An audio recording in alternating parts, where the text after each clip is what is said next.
তাহলে আজকে আমরা ক্লাস 7-এর লেসন 12-এর যে গল্প রয়েছে মাই ডায়েরি সেটা পড়ব। ইউনিট 1 আর ইউনিট 2 বলেই দিয়েছি, অলরেডি ভিডিও তো করা রয়েছে, জাস্ট চেক করে নিতে হবে। আর আজকে পড়ব ইউনিট 3।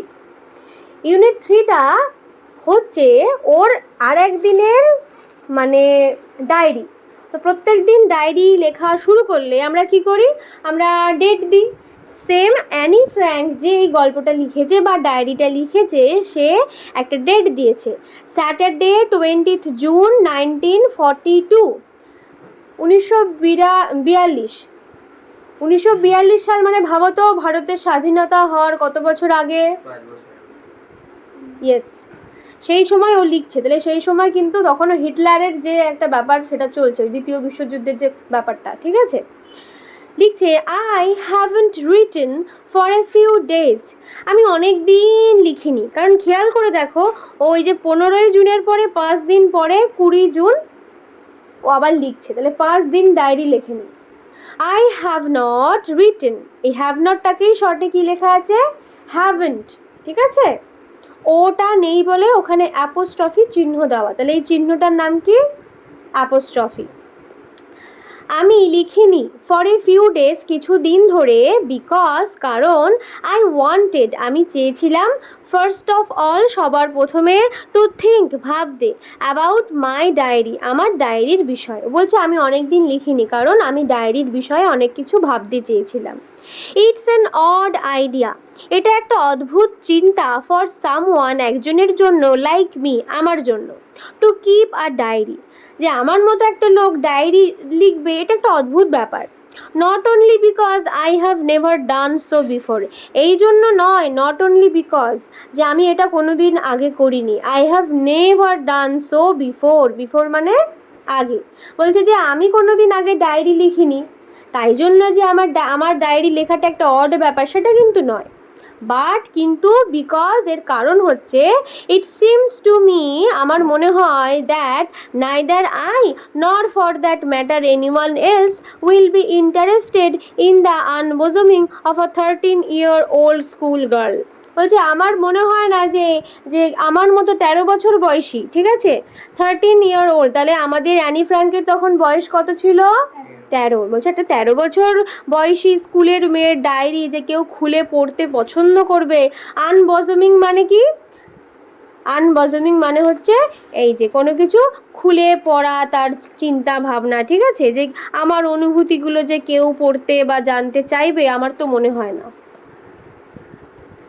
স্টিল তবুও, হোয়াট ডাজ দ্যাট ম্যাটার, তাতে কী বা হয়েছে? হোয়াট ডাজ দ্যাট ম্যাটার মানে যদি নাও পড়ে আমার ডায়েরি, কেউ ইন্টারেস্টেড না পায়, মানে ইন্টারেস্ট না পায় পড়তে, তো কী বা হয়েছে? আই ওয়ান্ট টু রাইট, আমি তো লিখতে চাই, বাট মোর দ্যান দ্যাট, এছাড়াও, I want to bring out all kinds of things that lie buried deep in my heart. আমার লাইফে প্রত্যেক দিন যা হচ্ছে না হচ্ছে শুধু আমি সেটাই লিখতে চাই না, আমি চাই আমার মনের মধ্যে কি চিন্তা ভাবনা চলছে, আমার গভীর ফিলিংগুলো আমি লিখতে চাই এই ডায়েরির মধ্যে, ও হৃদয়ের কথা লিখতে চাই কোথায়? ওই ডায়েরির মধ্যে। দেয়ার ইজ এ সেইং, একটা কথা আছে, দ্যাট যে paper is more patient than man, কাগজ একটা মানুষের থেকে বেশি ধৈর্যশালী হয়। তাহলে আমাদের অ্যানি ফ্র্যাঙ্ক কি বলছে? ও বলছে যে একটা কথা আছে, দেয়ার ইজ এ সেইং মানে একটা কথা আছে, কথাটা কি? যে a paper is more patient, patient মানে কি? পেশেন্ট মানে হচ্ছে ধৈর্যশালী, যার মধ্যে ধৈর্য শক্তি আছে। তাহলে কে কার থেকে বেশি ধৈর্যশালী?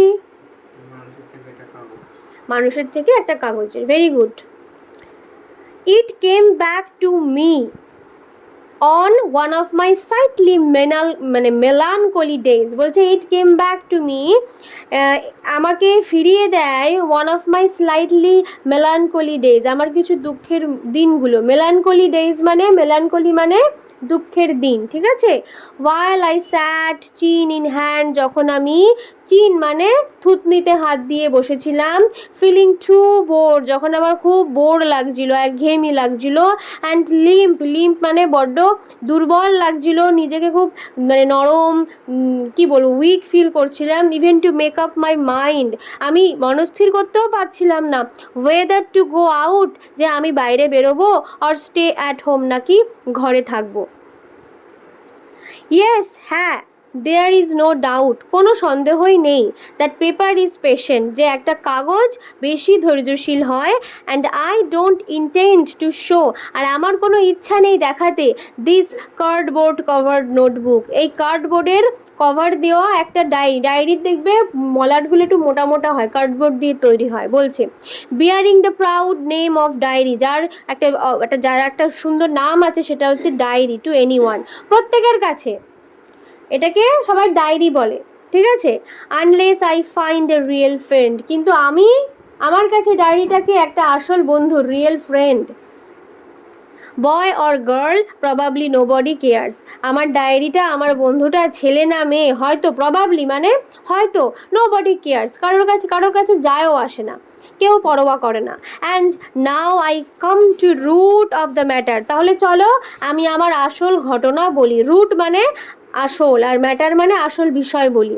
The reason for my starting a day, বলছে দ্য রিজন, এই যে আমি আমার ডায়েরিটা শুরু করেছি, দ্য রিজন কারণ, for my starting a diary, এই যে আমি ডায়েরি লেখা শুরু করলাম এর কারণ হচ্ছে কি, সেটার কথায় চলে আসি। It is that I have no such real friend, আমি ডায়েরি লেখা শুরু করি কেন, এখানে আমি মানে অ্যানি ফ্র্যাঙ্ক, কেন, কারণ ওর রিয়েল কোনো বন্ধু ছিল না, ওর ওর মনের কথা বলার মতো কোনো মানুষ ছিল না, যার কাছে ও নিঃসন্দেহে, মানে কি বলবো, নির্দ্বিধায় সব কিছু বলতে পারবে। তাহলে ওর রিয়েল ফ্রেন্ড কে ছিল, বেস্ট ফ্রেন্ড কিন্তু না, আগের ইউনিট 2-তে আমরা বেস্ট ফ্রেন্ডের নাম জেনেছি অনেকগুলো, কিন্তু এখানে আমরা ওর আসল প্রকৃত বন্ধুর নাম জানতে পারছি, সে কে, diary.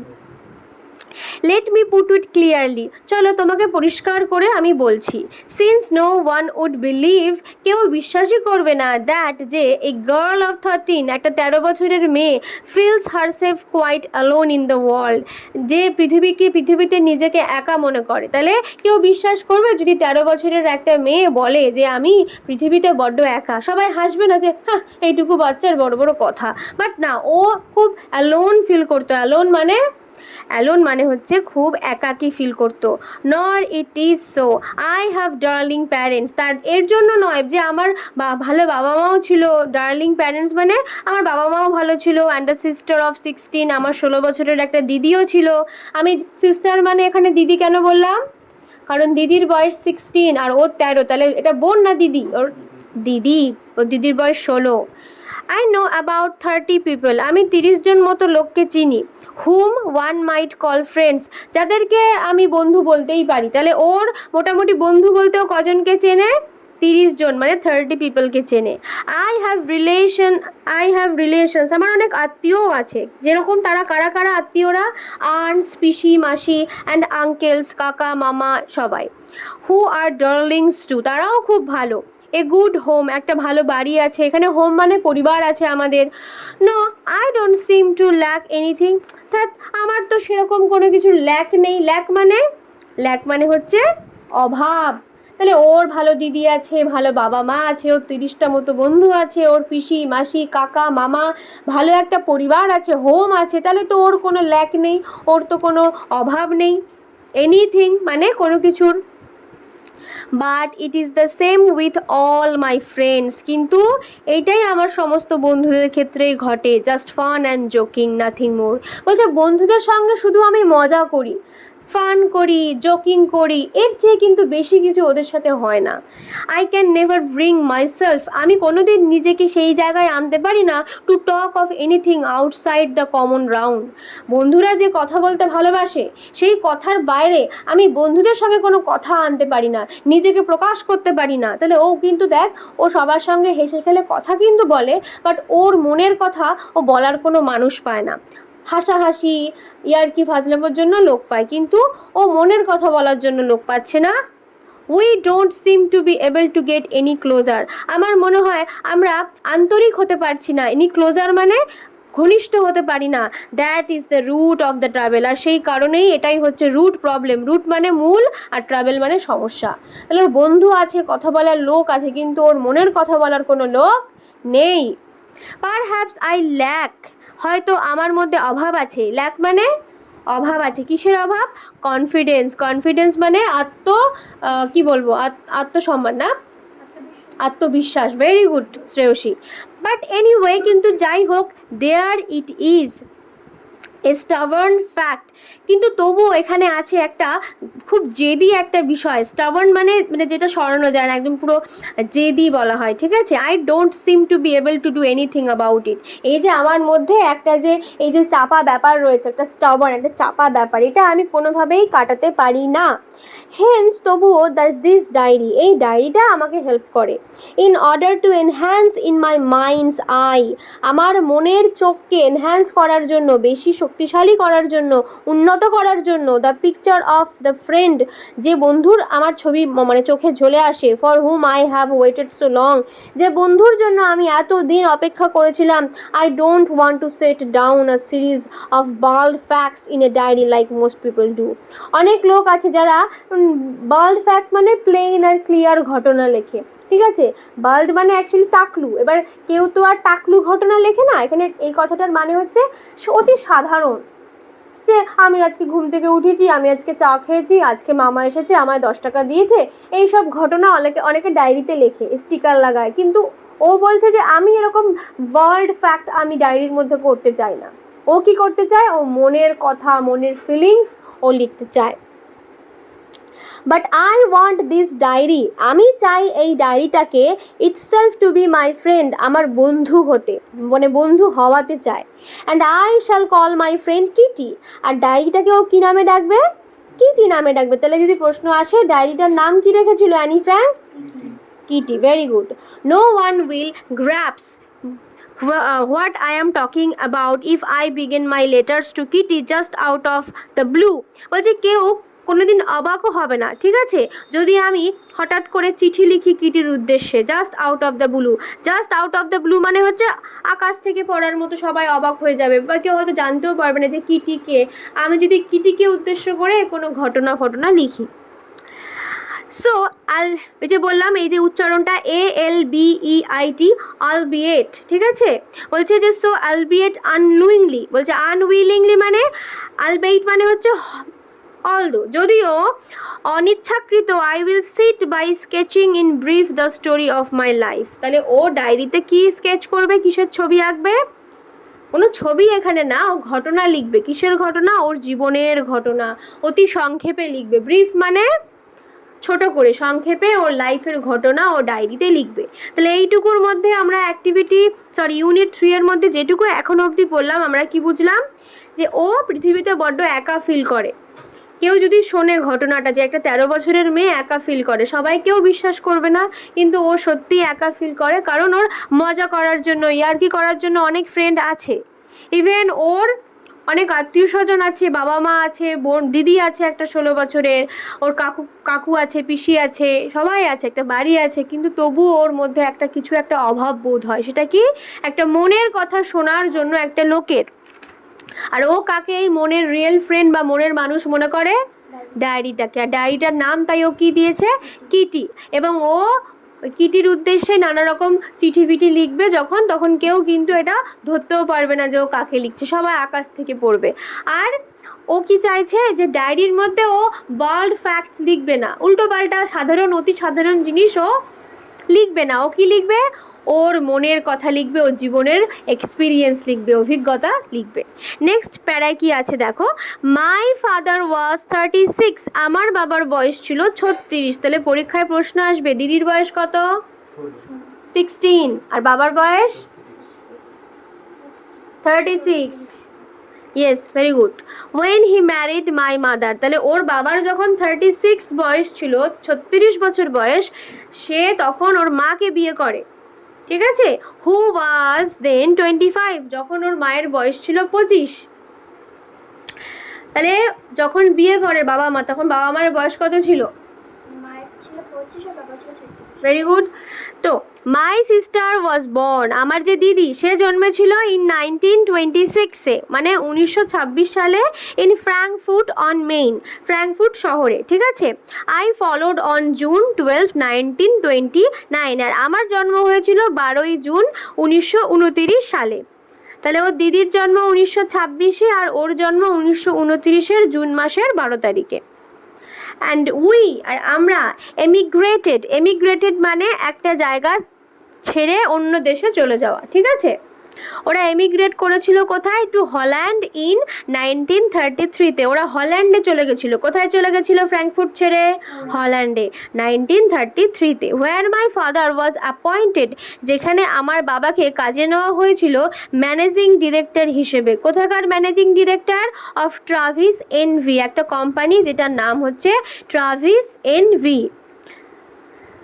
The rest of our family, আমার পরিবারের বাকি সবাই, রেস্ট মানে এখানে বিশ্রাম নয়, রেস্ট মানে বাকি সবাই, ওর ফ্যামিলির বাকিরা, however felt the full impact of Hitler anti Jews law. ওর বাকি পরিবার কিন্তু, যে হিটলার তখন কি করতো, হিটলারকে তো চিনিস যে এক নায়কতন্ত্রী ছিল, জার্মানির একজন নেতা, যে মনে করতো যে আমি একা সর্বশ্রেষ্ঠ এবং আমি যা বলবো সেটাই চলবে পুরো দেশে, ঠিক আছে, কোনো গণতন্ত্র, মানুষের কথা শোনা হবে না, আমার কথাই শেষ কথা। এই সিস্টেমটাকে বলা হয় এক নায়কতন্ত্র, ঠিক আছে। এবং এটাকে ওরাকে বলা হতো ফ্যাসিবাদী বলা হতো, ঠিক আছে। এবার কি হচ্ছে যে ওর যে পুরো পরিবার, তারা পুরো ফিল করেছিল, তারা কিসের মধ্যে পড়ে গেছিল? হিটলারের যে অত্যাচার। হিটলার ইহুদিদের মানে জিউসদেরকে পছন্দ করতো না, তো ও একটা আইন বার করেছিল আমাদের হিটলার, যেটার নাম অ্যান্টি জিউস ল। তো সেই লয়ের আইনের মানে ফাঁদে ফেসে গেছিলো ওর বাকি পরিবার। So life was filled with anxiety. তুই ভাব, যেখানে তুই দেখতে পাচ্ছিস হিটলার ইহুদিদের একটা একটা করে মেরে দিচ্ছে, তুলে তুলে নিয়ে গিয়ে মেরে দিচ্ছে, পরিবারকে মানে নিঃশেষ করে দিচ্ছে। তো এইরকম একটা পরিস্থিতিতে হোয়াট ডু ইউ থিঙ্ক, তোর কি মনে হয় যে মানুষ হ্যাপি থাকতে পারে না? তো ওরা পুরো ওদের লাইফটা, জীবনটা অ্যাংজাইটি মানে দুশ্চিন্তায় ভরে গেছিলো। ক্লিয়ার? তাহলে কেন দুশ্চিন্তায় ভরে গেছিলো? কারণ হিটলার অ্যান্টি জিউস ল বের করেছিল এবং সেটার ইম্প্যাক্ট ওদের পরিবারে পড়ছিল। ইন 1938 সালে মাই টু আঙ্কেলস, আমার দুজন কাকা, এই কাকা বলতে অ্যাকচুয়ালি এখানে মামা। কি করে বুঝলাম মামা? দেখো ব্র্যাকেটে লেখা আছে মাই মাদার্স ব্রাদার্স, মানে আমার মায়ের ভাই। মায়ের ভাইদের কি বলে? মামা বলে। তাহলে এখানে আঙ্কেল মানে ওর মামাদের কথা বলছে। তারা পালিয়ে যায়, এসকেপ্ট মানে পালিয়ে যায়, টু দ্য ইউএসএ, আমেরিকায় চলে যায়। ইউনাইটেড স্টেটস অফ আমেরিকা, ইউএসএর ফুল ফর্ম কি? ইউনাইটেড স্টেটস অফ আমেরিকা, মানে ওর দুই মামা পালিয়ে যায় আমেরিকাতে। আর মাই ওল্ড গ্র্যান্ডমাদার, আর আমার দিদা, বয়স্ক দিদা, কেম টু আস, আমাদের কাছে চলে আসে। শি ওয়াজ দেন, তখন তার বয়স ছিল 73, মানে 73 বছর বয়স। গ্র্যানি, আমার সেই দিদা, ডায়েড, মারা গিয়েছিল ইন জানুয়ারি 1942 সালের জানুয়ারি মাসে। No one will ever know how much, কেউ জানে না যে কতটা, she is present in my thoughts, আমার চিন্তায় কতটা আমার দিদা ওতপ্রোতভাবে জড়িয়ে রয়েছে। And how much I love her still, আর এখনও আমি আমার দিদাকে কতটা ভালোবাসি। তাহলে ও কাকে খুব ভালোবাসতো? ওর গ্র্যান্ড মাদার বা গ্র্যানিকে খুব ভালোবাসতো। ওর গ্র্যানি কবে মারা যায়? 1942 সালের জানুয়ারি মাসে। Very good. নেক্সট পাড়ায় চলে আসো। In 1934 I went to school, আর 1934 সালে আমি স্কুলে গেলাম। কোথাকার স্কুলে? অ্যাট দ্য মন্টেসরি কিন্ডারগার্টেন, একটা ছোট্ট বাচ্চাদের স্কুলে যায় যার নাম মন্টেসরি কিন্ডারগার্টেন, অ্যান্ড কন্টিনিউড দেয়ার, এবং সেখানে ও পড়াশুনো কন্টিনিউ করে মানে চালিয়ে যায়। পরের পৃষ্ঠায় চলে আসো। It was at the end of the school year, আর আমার স্কুলের শেষ হওয়ার বছর ছিল সেটা। আই ওয়াজ ফর্ম 6B, আর আমি ক্লাস 6-এর ওই বি সেকশনে আর কি পড়তো। When I had to say, যখন আমাকে বিদায় জানাতে হলো, গুড বাই জানাতে হলো, টু মিসেস কে, ওদের যে স্কুলের টিচার ছিল তার নাম মিসেস কে, তাকে বিদায় জানাতে হয়। উই বোথ ওয়েপ্ট, আমরা দুজনেই খুব কান্নাকাটি করেছিলাম। তাহলে কে কে কান্নাকাটি করেছিল স্কুল ছাড়ার সময়? আমাদের অ্যানি ফ্র্যাঙ্ক, আমাদের যে লেখিকা, আর মিসেস কি করে বুঝলাম? MRS, এটার উচ্চারণ হয় মিসেস, মানে সে বিবাহিত না অবিবাহিত? ভেরি গুড, বিবাহিত। মিসেস কে, এরা দুজন কান্নাকাটি করলো। ওয়েপ্ট মানে তাহলে কি? কান্নাকাটি। Yes, it was very sad, এবং এই ঘটনাটা খুব দুঃখের ছিল। ইন 1941 সালে আই ওয়েন্ট, আমি চলে গেলাম, উইথ মাই সিস্টার মার্গট, তাহলে ওর দিদির নাম কি? মার্গটের সাথে। কোথায় চলে গেল স্কুল ছেড়ে? To the Jews secondary school. ওরা ইহুদিদের একটা সেকেন্ডারি স্কুলে চলে গেল। তাহলে ও প্রথমে কোন স্কুলে পড়তো? মন্টেসরি কিন্ডার গার্ডেনে পড়তো। এই বাচ্চাদের স্কুল হয় না, নার্সারি ফার্সারি, সেইখানে পড়তো। ওখান থেকে ওর দিদি মার্গটের সাথে কোন স্কুলে চলে গেল? জিউইস সেকেন্ডারি স্কুলে। She in to the fourth form and I into the first. ও ক্লাস 4-এ পড়তো আর আমি ক্লাস 1-এ পড়তাম। So far everything is all right. আর তবে থেকে মোটামুটি বেশ অনেক দিন সব কিছু অল রাইট ছিল, মানে ভালোই ছিল। উইথ দ্য 4 অফ আস, আমরা 4 জনে, মানে ওর বাবা মা আর ওরা 2 বোন। ঠিক আছে, 4 জন মানে কারা কারা? বাবা মা আর 2 বোন। Clear? And here I came to the present day. আর এখন এই যে আমি ডায়েরি লিখছি, এটা হচ্ছে প্রেজেন্ট ডে, মানে বর্তমান সময়।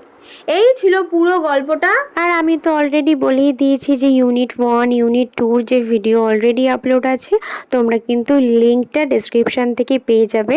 শুধু তাই নয়, ক্লাস 6 থেকে ক্লাস 12 অবধি যে বাংলা, তারপরে ইংলিশ, ঠিক আছে, প্রত্যেকটা সাবজেক্টের প্রত্যেকটা চ্যাপ্টারের কিন্তু মানে বঙ্গানুবাদ, বিশ্লেষণ, ব্যাখ্যা সুন্দর করে আমি ভিডিও বানিয়ে কিন্তু আপলোড করে অলরেডি লিখেছি। এবং এছাড়াও যাদের সংস্কৃত আছে, সেই সংস্কৃত বিষয়েরও কিন্তু প্রত্যেকটা চ্যাপ্টারে বঙ্গানুবাদ এবং বিশ্লেষণ ইত্যাদির ভিডিও কিন্তু আপলোড করা আছে। যারা এখনও দেখোনি তারা একদম ক্লাস ওয়াইজ, সাবজেক্ট ওয়াইজ সমস্ত প্লেলিস্ট করা রয়েছে এবং তার লিঙ্ক ডেসক্রিপশনে দেওয়া আছে, প্লিজ চেক করে নিও। এবং কেউ যদি আমার কাছে অফলাইনে পড়তে চাও, তারা কিন্তু আমাকে কন্ট্যাক্ট করো এই নাম্বারে 7449814628। ভিডিওটা ভালো লাগলে একটা লাইক আর কমেন্ট করো। আর যারা এখনও সাবস্ক্রাইব করনি তারা অবশ্যই সাবস্ক্রাইব করো। ভালো থেকো, সুস্থ থেকো, টাটা।